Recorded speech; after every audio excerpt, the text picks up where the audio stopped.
ladies and gentlemen of the world, people of the internet, wherever you are, whenever you are. Thank you for joining us, and welcome to the Rex Reviews podcast, the show where we discuss God, guns, and rock and roll. My name is Lou McCoy, and it's my sincere pleasure to be along with you today, along with the beautiful and talented Ms. Casey Day. Hi, guys. And, of course, the legendary TiborasaurusRex. Meow. It's good to have you, buddy. And this is a very special podcast today because we got invited to Texas a couple episodes ago, and here we are. Hard to believe we actually made it down here, isn't it? Yeah, it's a long trip, I'll tell you what. When you're walking across country with carrying all that stuff. Ugh, it's terrible. It was chilly, too. Had to lug this whole studio down to Texas, but we made it, and I think it was worth the trip, guys. And we've got an all-star cast with us for today's show. I'm pretty excited. So, Lou, what are we doing in Texas? Well, first of all, we should go around the room here and have everybody introduce themselves. So, where do we want to start? We know you. Hi, my name is Rex. I'm partially a dinosaur. I'm a dinosaur. We have one returning character, Mr. Philip. Hola. How you been, sir? Oh, pretty good, pretty good. Actually, just got back from North Dakota and back here in Texas for a little while. Small world, isn't it? Yes, sir. I got to tell you, Philip, I've heard about that Southern hospitality before, man, and that is no lie. Unreal what you guys do. Oh, well, thank you. I hope everybody enjoyed dinner, and it was a great day, even though we got a little bit of rain. It was a little chilly outside, but, you know, hey, we survived. We still had a good time. We ate a large mammal, which is incredibly fun. Yes. Like they say, if it ain't raining, you ain't training, right? That's right. That's right. And, yeah, great to have you guys, and tomorrow we're going to have a good time, too, and I guess we can go ahead and introduce the rest of the crew here. How you doing? This is Dustin Jones with CMP.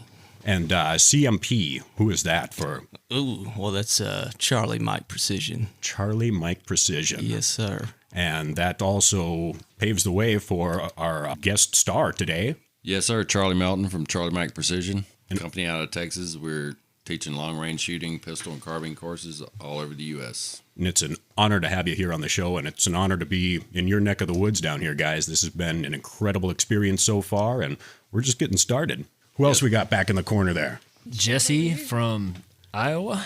Another familiar face, and his lovely wife. Hey, y'all, it's Diane from Iowa.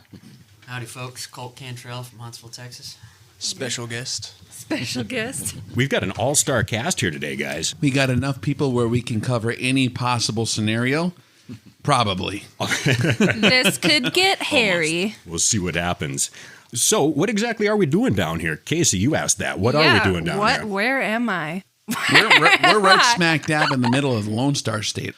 We're driving we're right in between the big cities, right? Mm-hmm. This is Normandy, right? Yep. Normandy, Texas. We're about 2 hours from Dallas, Austin, and Houston, so you can get the cheapest plane ticket to come out. Now, I gotta make sure you guys understood that that's not Normandy. That's not the beach in Normandy? No. Like on Saving Norman Private Ryan? G, like goodness, gosh, Norman G. Norman G with a G-E-E, right? Goodness, gosh, and guns. Yes. And we do have a couple of celebrities in the room today. For those who are not familiar, Mr.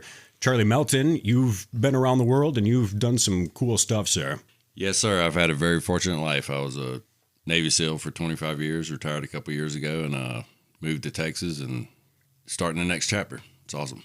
And it's really cool to be here along with you guys and seeing it all happen. Philip, you said you guys have been doing this for a little more than a year now? Yes, sir. Yeah, we've gotten together, and yeah, it's been about a year since we started, and of course, like everything, it kind of seems like paint drying whenever you start out, but I think this next year is going to be really big for us.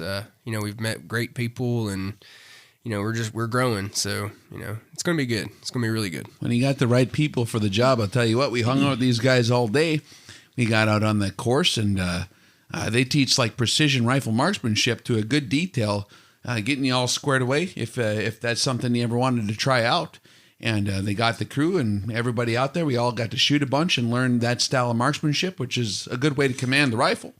And it's the way that the professionals do it. And so we got the shootout from, 100. They get you squared away, started. They give you the lesson on the marksmanship and all the way out to a grand. And they make sure that you can get there and understand what you're doing. So it was a lot of fun. We had a good time. And a beautiful course, guys. Yes, sir. We made some improvements, and we still got more to go. But I appreciate it. Thank you. It's been some hard work. So What's paying off, guys? It's like a golf course out there almost. The groundskeepers. I haven't seen them yet, but I'm pretty sure they're out there. Groundskeeper Willie. Groundskeeper Willie. Hey, laddie. So we've been having a lot of fun hanging out, sharing stories, and just kind of getting to know each other. And it feels like one big family, like it always does. It's really strange when you get together with guys that are in the same craft and you just kind of meld the minds together. And it's a big family, a dysfunctional one, but it's a big family. It really is. I was going to ask, so Philip, I have to ask you now that you're in the hot seat, what's it like working for Charlie over there? Is he a tyrant or is it okay? Oh no, it's great. It's real easy going. We're all we just take it easy and just continue on. Just like Charlie and Mike, it's continue mission. So hey, we keep rolling. Perfect. And what's your favorite part of doing what you do? My favorite part is how would you say, whenever you're able to get somebody, just like whenever we talked last time. I mean, it's just the gratification you get whenever somebody's able to hit that 1,000-yard target, or break their personal record, and just the look on their face, it's priceless. When you see the light come on in someone's eyes, that's the best feeling ever. And it is a light that comes on when you finally get that target right where you were aiming at. It's like a catharsis, I think, is the right word. You just feel it, and it's magical, man. And being teachers, being instructors, that's the most gratifying part of the whole gig, isn't it? Absolutely. Not only do the people get to see, making that shot, once they get to hear, that ring from 1,000 yards, it's very distinct and very gratifying. And of course, seeing their face is just like a little kid opening a Christmas present. It's a gift, and they really appreciate it. So you guys obviously love what you're doing down here. Best job ever. So Charlie, this one's for you. How did you pick your dream team? What were you looking for when you decided on Philip and Dustin and? Yeah, well, I spent 25 years in the SEAL teams, and that was one of my main jobs toward the end of my career, was building teams to make missions happen. And yeah, meeting Philip and Dustin, they're perfect fits for the job and just incredible people. So we got an awesome team together, and all the people we've been working with are just incredible. And for anyone whom one of Casey's questions earlier is when she was asking Philip about working for Charlie, is it might be a little scary to come and take a class from a guy that could break in half by looking at you. But he's actually a pretty cool, laid-back dude, so don't be intimidated to come out. He's not going to pour water on your head and throw rocks at you and shoot a machine gun in the air and kick a garbage can while you're trying to sleep. He's just going to take you out there and get you to shoot good. He's pretty laid back, a nice, quiet gentleman type guy, and a good instructor. So don't be scared to come out and do something like that. If you want to learn how to do it from one of the legend guys, that's a good place to do it. And speaking of legends, are there any stories you can tell us, Charlie? Or are they all top secret? Well, some of them are probably still secret, but what kind of story are you looking for? I got a question. So what was the moment in time when, I imagine at some point in time you decided you wanted to try and be the SEAL, right? So what was the moment? How old were you? Where were you sitting? And what exactly happened to where you decided, I'm going to do that? What happened? Yeah, I was very fortunate. At a young age, I was 8 years old. My dad did 8 years in the Navy, but he had a buddy from Vietnam that was a SEAL. So he used to come over to the house and tell stories. So from a young age, at probably 8 years old, I knew I wanted to be a SEAL or some kind of special forces guy when I grew up. So it wasn't Charlie Sheen or any of those guys on those movies? Nah, he was way later. Okay. He would have made me probably not want to be a Navy SEAL. But from a very young age, you knew that, though, huh? Yes, sir. I'm like I said, I'm one of those fortunate people. Like, I knew what I wanted to do at a young age, did it for 25 years and retired. And now I'm trying to figure out what I want to do now.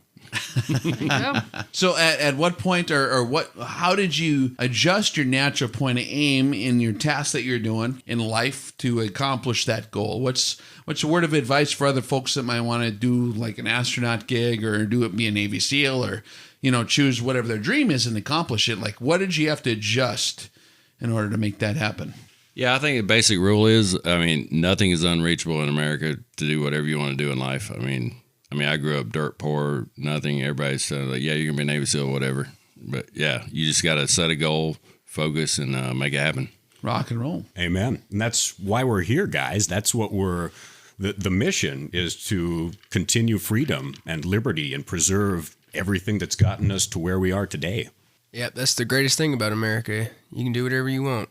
You just gotta go get it. Yeah, and a big part of it, I imagine, is tenacity too. You just never got to quit, right? Just got to keep going and going and going. That's it. That's kind of like the CMP name brand, continue mission. That's kind of like the never quit, continue on, no matter what happens, roll with the punches, and continue toward your goal until you get it accomplished. Once you decided to do this job, were you like a natural swimming type guy originally? Or is that something that maybe you had to learn how to do at some point? Because where exactly did you grow up? Or tell us a little bit more history. Because I hear these guys, the SEALs, like to swim around in the water a lot.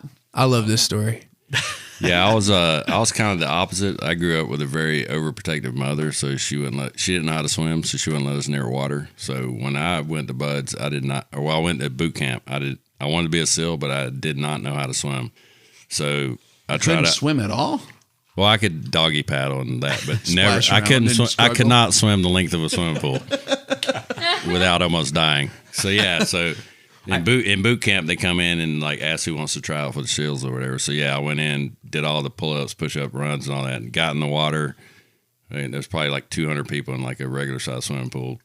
We're about to swim 500 yards, and they're like, "Oh, you got to do the side stroke." I'm like, "What's a side stroke?" So this guy shows me in the locker room. He's like, "You do this and then kick with your legs." I'm like, "All right, I got it."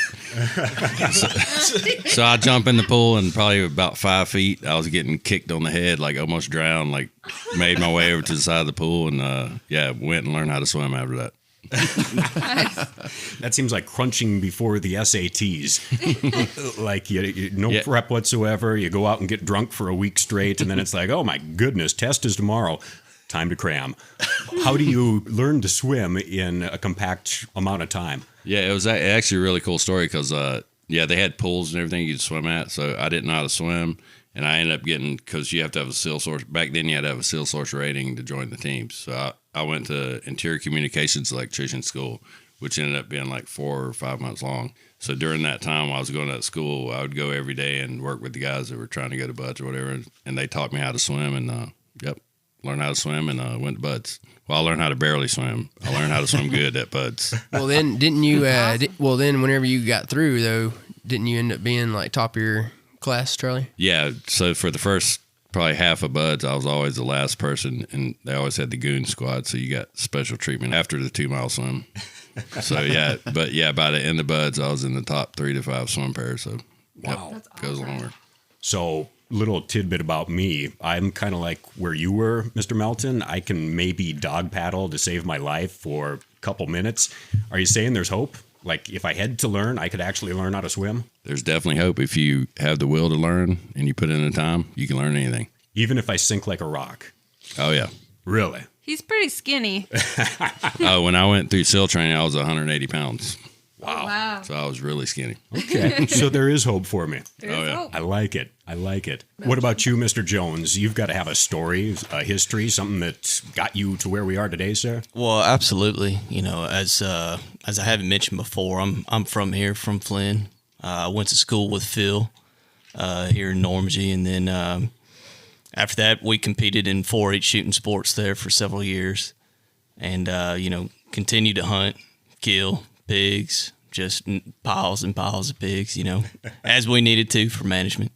So after that, essentially, was a little lost in life as far as trying to figure out a direction in college. Essentially, I was balancing, some sort of military field in that as well, if something didn't pan out as far as further in education.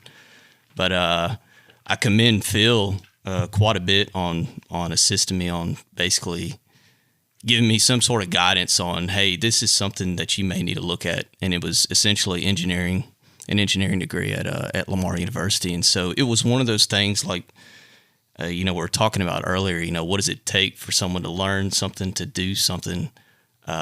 Essentially, it has to come natural. No one can tell you to do something or to like something, right? It has to come natural. You have to want to do this. It has to fascinate you. And that was one of the biggest things. Whenever I was going to get a degree before this, before I went to Lamar, I was just simply going there to get a grade because someone told me I needed to do that. I know that feeling, man. Yes. I've been there, done that. It's called college. Yes, sir. It is, and it's sad to see that a lot of kids are directed like that, but not to get off subject. So I went to school down at Lamar, finally got my life on track. I was just absolutely fascinated, just enjoyed going to school, enjoyed what I did. You know, excelled, graduated cum laude with engineering. It was a troubled time in the industry. I had to move out of state. I lived in Arkansas for a little bit, worked out of state for several years, even though I had my fiance. I had to leave her behind, leave my family behind. I just had to do what I had to do.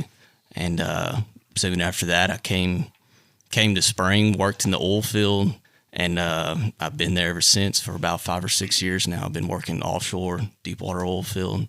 If you've seen the Deepwater Horizon, you know, kind of in those neck of the woods, you know, something like that. And I got to meet Mr. Charlie here pretty close to whenever he came out of retirement. And him and Phil, you know, they already had the CMP gig going on. And I was just doing my thing still offshore. But we talked and had some conversations, you know, on I do lots of my own personal gun building. You know, I'm very fascinated with any mechanical components. Just straight up tinkering and making the best better. So essentially, once I had this discussion with Phil and Charlie, you know, as far as, you know, assisting in training, of course, but also, you know, branching CMP to doing custom gun builds, just furthering the business in multiple directions. I can tell you got that engineering mind over there, man. Same as Mr. Rex over there. You can just see the wheels turning. Oh yeah, his gerbil's definitely running at 100 miles an hour. Yeah, that was kind of part of my team building thing. I'm not that smart, so I had to get some smart engineer guys. And that's the thing about building a team, though, isn't it, Charlie? Like, you just find the best people you can and turn them loose. Yep, it takes many different minds and coming together. Yeah, us put together is a hell of a package. When you bring up one thing that's really true, I think, is that the passion involved is absolutely the root of where everything draws the water for it, right? Like, there's no way to really fake an enthusiasm for something. If you're just tasked with learning something because someone else made you, you're only going to mechanically fill out the bullet points of that task, and you're reduced to just that basic skeleton. But if you really fall in love with something and choose that that's what you want to do in life, and then you pour your heart and soul into it, it opens up the entire brain and the heart and the whole soul into it, and then you really master it because you live and breathe it. You dream about it.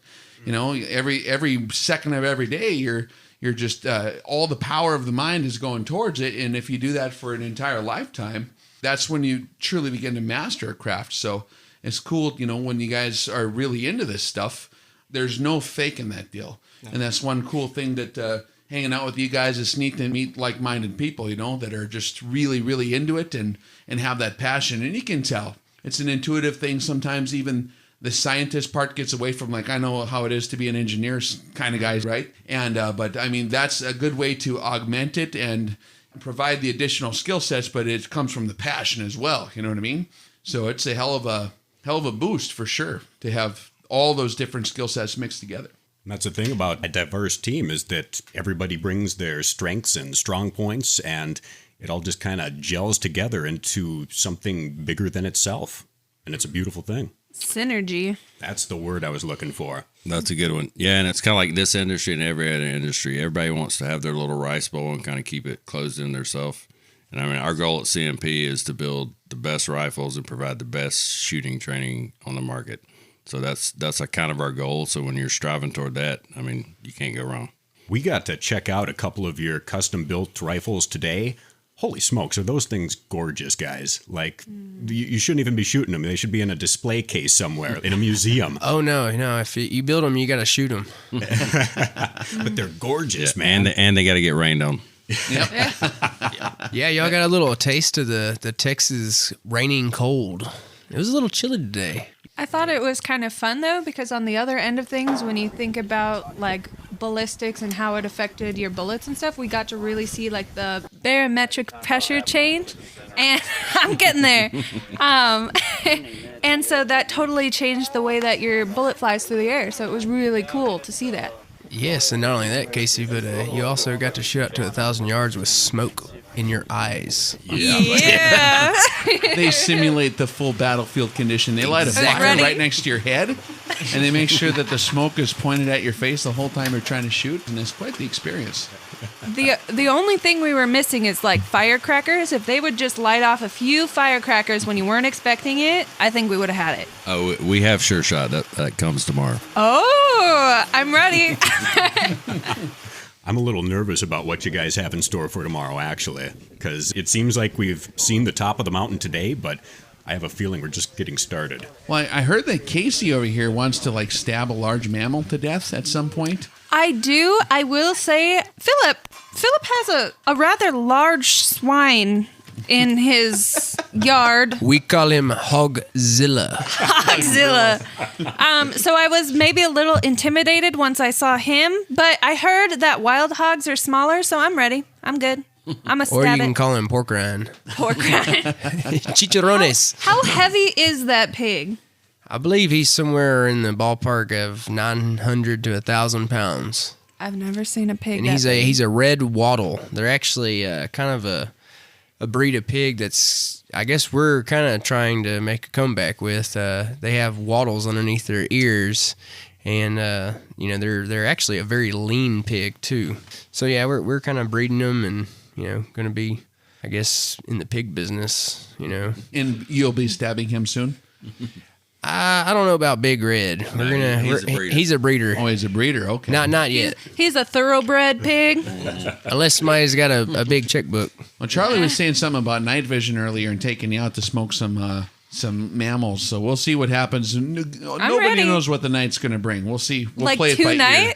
Well, we don't know. I might get to stab Nobody a knows what pig? could happen. A pig could jump through this window right here. And you'd be the only one that had to stab it. You I'd got be a pointing ready. object around here or what? No, I'll just have to strangle him. That's going to be a fun one. Things are really bigger in Texas, though, aren't they? Yeah, they are. They are big. That's definitely true. Wide open spaces.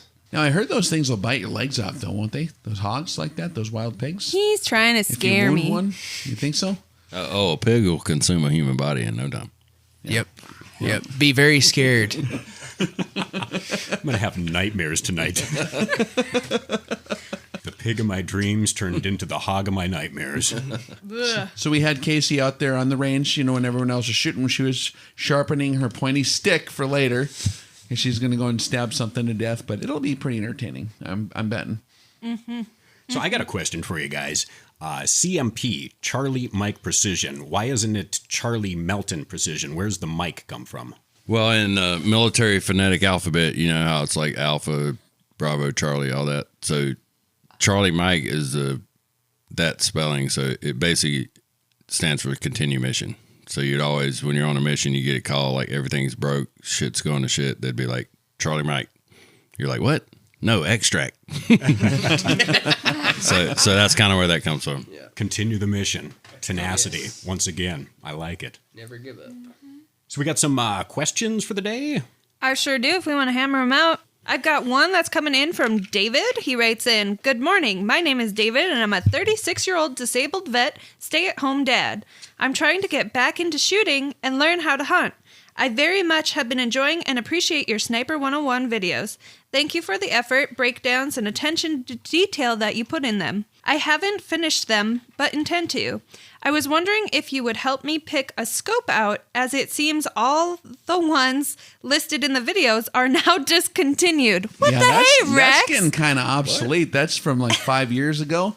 And actually, there's been a huge enthusiasm in the long-range shooting world in the last few years that has really accelerated. And so a lot of the optics have evolved or been, upgraded or discontinued. And a lot of new stuff that didn't exist before is now on the market. So, there's some incredible options out there now, depending on what price bracket you're in and exactly what you're looking to do. He said something about hunting. Is that what it was? Yep. He's looking to get into hunting. He's still a beginner, but he is also a disabled vet. Honestly, there's a certain degree of proficiency, in my opinion, that you have to attain before you should try long-range hunting.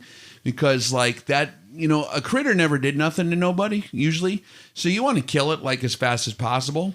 So to build that competency, you can really get into any kind of entry level optic just to practice your marksmanship. But if you plan on wanting to do the long range hunting deal, there's a whole plethora of options out there depending on your price range. I mean, there's a million options. I have my preferences, but hunting does not necessarily have to be long range right away. I think that people should spend at least, it depends how much shooting you do. You can learn really good marksmanship skills in a short amount of time with the proper instruction, or, if you accelerate that training through shooting more, and not reinforcing bad habits, hopefully. But once you accomplish a certain degree of proficiency, then you got to add to that skill set. So to get into the game, my opinion is that you could even get away with, any kind of hunting grade optic to get started. And it depends on where he's at too. Different places in the world have different kinds of terrain and topography. If it's open country, then maybe you'll have to shoot 300 or 500 yards. Some places you're limited in distance, so you don't maybe need something this long range. So that any question like that depends on so many different variables. It's almost impossible to answer without walking a person through like a whole series of like the 30 question game to actually get them right on target. So I could say a Schmidt and Bender PM2 or a 9OR Valdata 40 millimeter Recon or a Simmons Pro Hunter or a Tasco Pronghorn. And that might or might not be the correct answer based upon, all the different questions that the guy, might have to answer in different ways.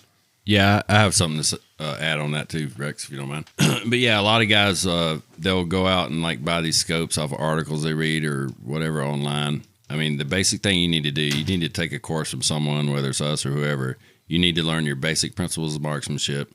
And then when you go to these courses, they'll have different scopes. You need to get on the scope, look at it, shoot it, and see what fits you and what you like the best. Because there's a lot of nice scopes and stuff out there, but until you get on them and see if it fits your eye relief and it fits you and you're comfortable with it, that's how you need to pick a scope. And that's the bottom line with what we're doing here, guys, is being comfortable, isn't it? Whether it's your eye relief or whether it's your position behind the rifle or just whatever. You got to be comfortable out there doing what you're doing. Yeah, when you're shooting long range, you should be able to go to sleep on your rifle. You shouldn't be using any muscles or anything. So you definitely need to do your basic principles training, and then, just shoot some scopes before you pick one you buy. I have to comment on that too. I'm really new into getting into the long range precision rifle shooting, and I so far prefer using a 308, and I really thought that I would prefer doing a 6.5 Creedmoor or even doing a 243. But being on the gun and shooting, you get to try all these different things the more classes you go to. And so I think it's just super important that people get on a gun, because you can be recommended something and it's just not what you want. Yeah, any different piece of equipment has its own purpose that it was built to accomplish, but it has its own feel, its own spirit, its own nostalgia. There's a million different things, and whatever turns your crank kind of deal. But really, just building that basic level of competency first is like fundamental, really, before you start worrying too much about equipment selection. It's like I tell people all the time, I used to give guitar lessons, right? And if they worry about like, what kind of guitar should I buy? Should I get like a Paul Reed Smith for $5,000 or a Gibson Les Paul? And I'm like, dude, if you want to start the guitar, you need to buy like a $75 pawn shop guitar and learn some chords. And then if you still know how to play the guitar, then you'll know what different features you prefer. You'll know what different traits or tones you prefer. And so just jumping into that world, I think that is important just to get something. You can go to pretty much any sporting goods store and get a pretty good rifle package with an optic on there just to get started. And actually a 22 long rifle ain't a bad way to get started with just learning the fundamentals of marksmanship. Well, and that's a cheap way to practice too.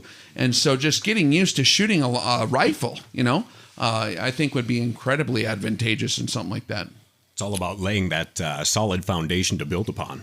Yep, and building a solid foundation always reverts back to learning the basic principles of anything you do. And once you figure out the basic principles of something, you master those, you will always exceed. Another parallel would be like a 16-year-old kid worried about like, well, what kind of car should I get? Should I get like a 350Z Nissan or like a Lamborghini or whatever, and they're in driver's ed? It's like, dude, you need to drive the Dodge Caravan first or whatever the hell they got there. And wreck it a couple times. Yeah, and then you'll see, what you don't worry about that quite yet. And not to be weird, but I mean that's really the truth of where it's at. Especially if a guy's going to get started into something like that, I'd strongly recommend just pulling the trigger a lot and getting some kind of instruction from someone who's competent, whoever that is. It could be your uncle if they're competent, or it could be someone like Charlie who is competent. Someone who's more verified. There's a million options, but just make sure, and you can always double check and cross check things and. But you definitely want to build up that proficiency. Then you can start worrying about equipment after you know what your preferences will be. Because until you know what style of shooting you're going to want to do, and perhaps the question would be more easy to pin down if there was more criteria. But there's a lot more questions I would have to hear the answers to before anybody in this room could give them a straight answer on what kind of optic would be perfect. Because there's a million options. Mm-hmm. Moving right along, we've got a Mr. Brian that writes into us, and he's got 3 questions for us, so prepare yourselves. Okay, so he says, "Hello, I hope that this finds you well and in good spirits.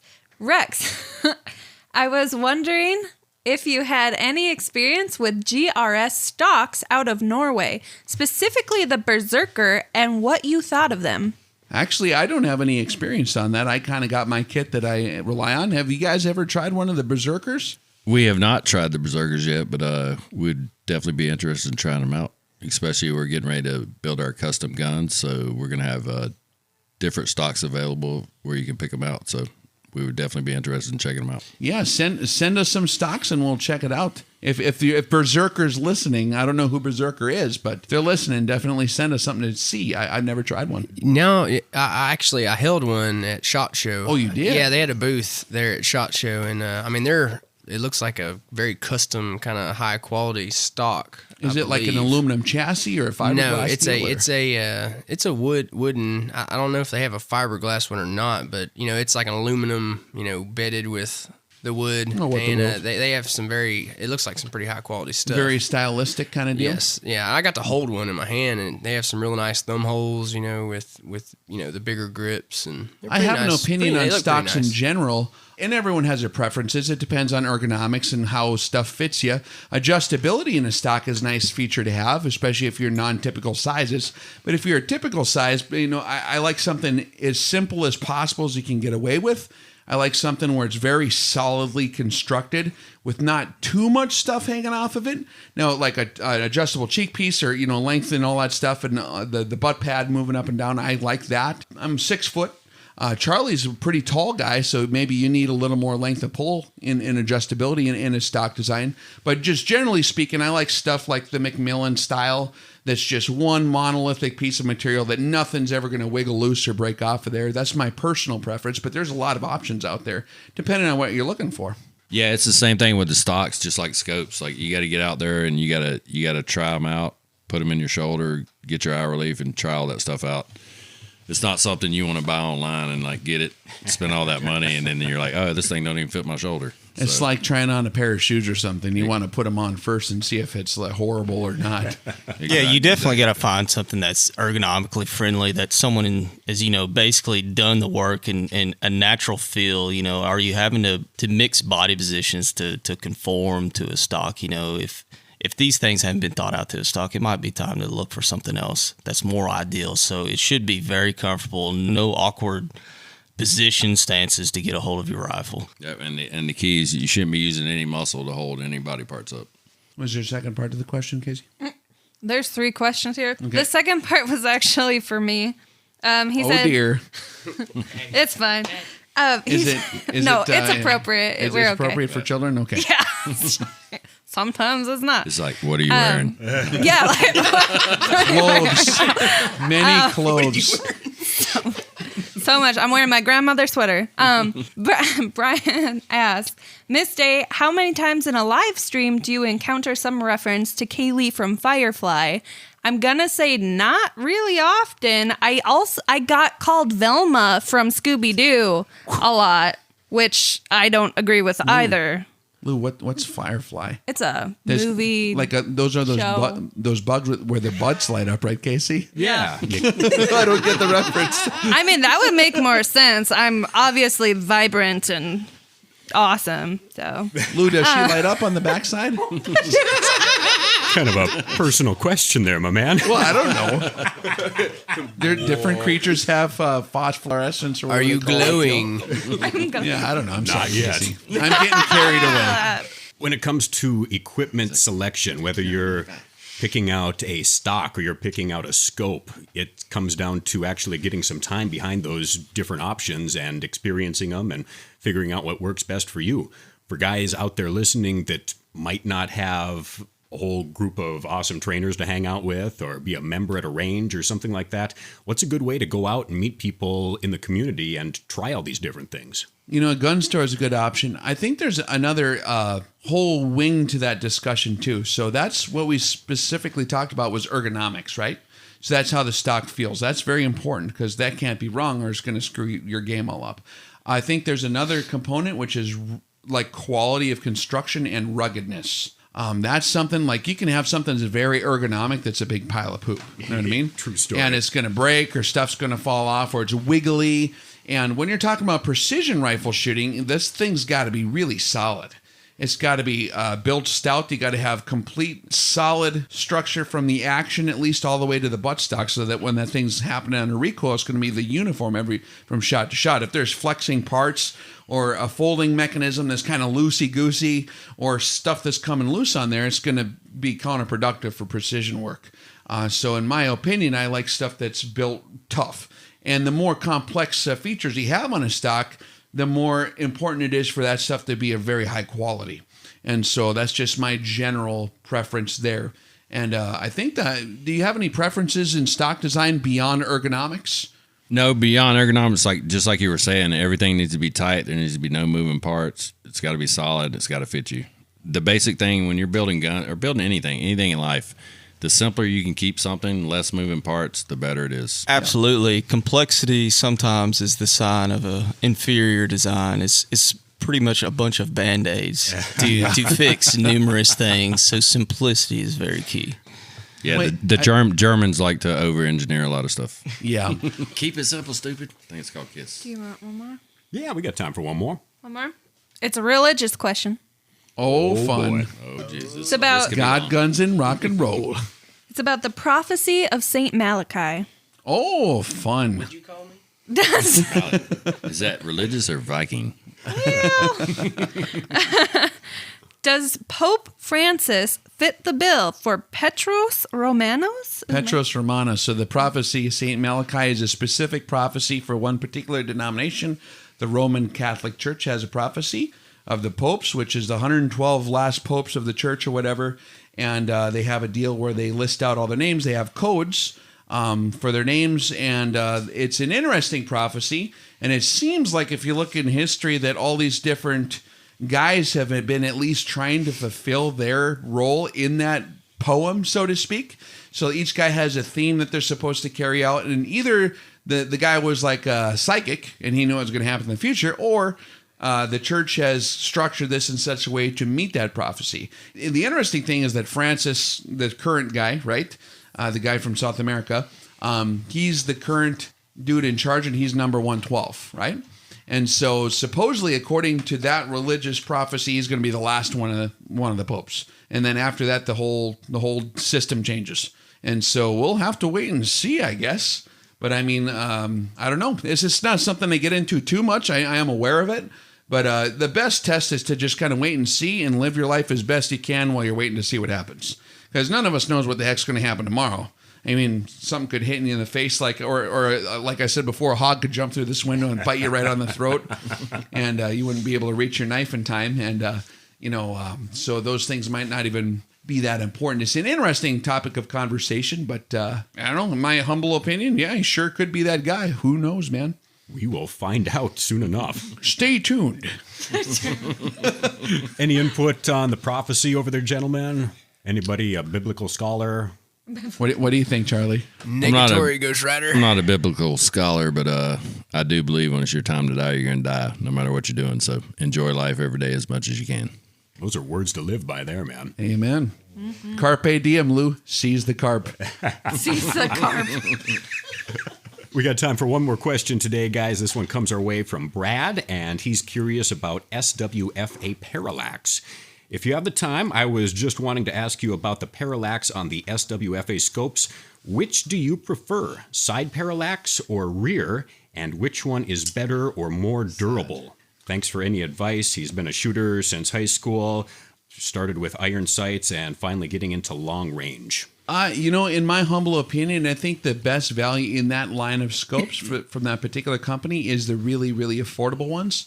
So the rear parallax is totally fine. That's what I've run for a long time on a few different models. They're hard to break. I mean, a side parallax is going to be a little bit better in terms of ruggedness, I think. We do have a scope engineer guy in the room, though. Mm-hmm. He might have some insight on this. Hey, Val.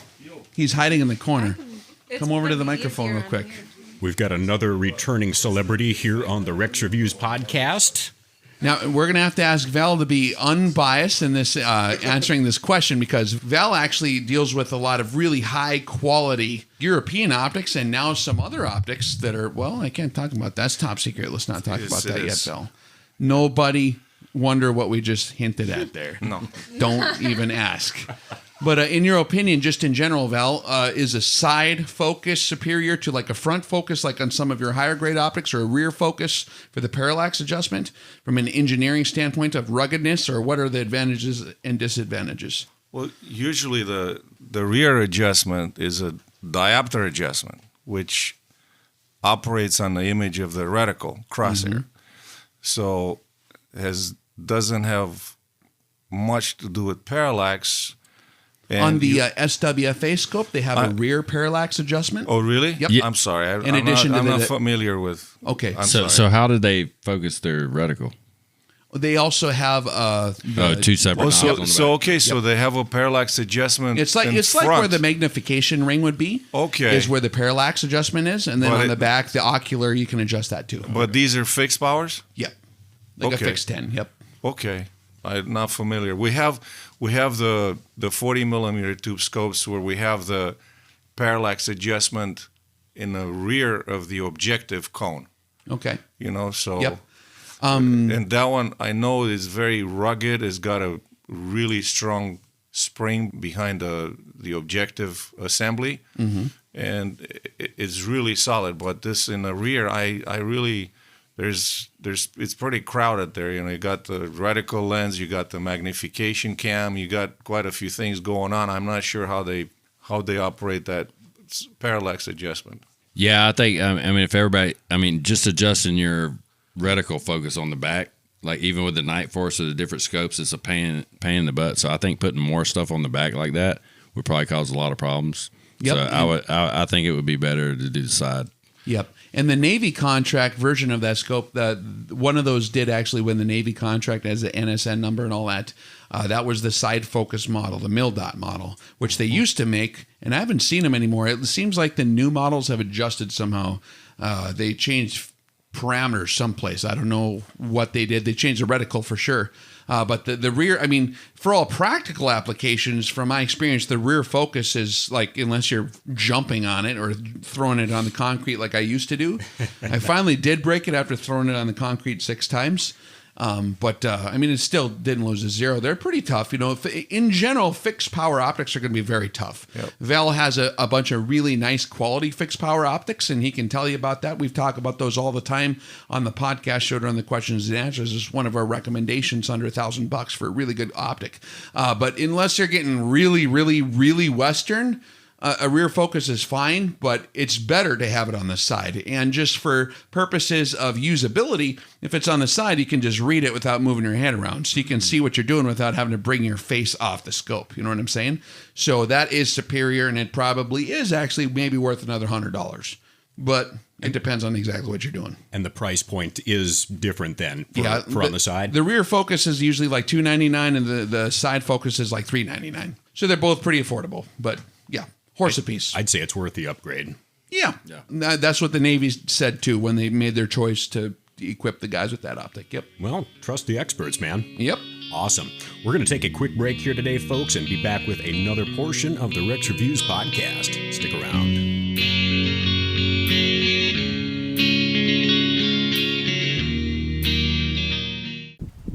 You really thought you could get away with it, big guy?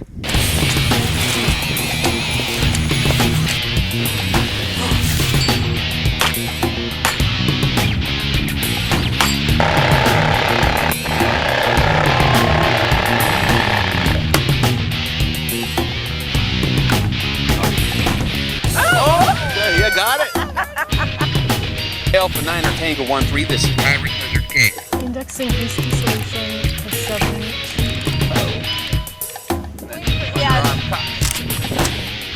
What in the hell are you holding? It's not It's an MP49, it's a saw.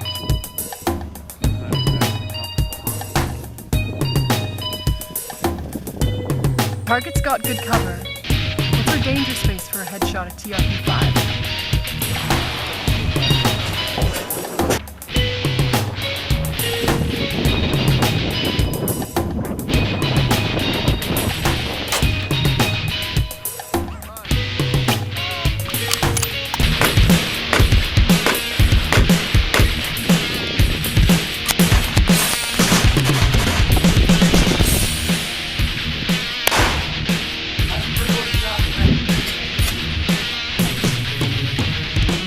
Hi, Mom. It's me and my pals. Say hi, guys. Yeah, dear. Oh, man. You're shorter than I expected. These are super.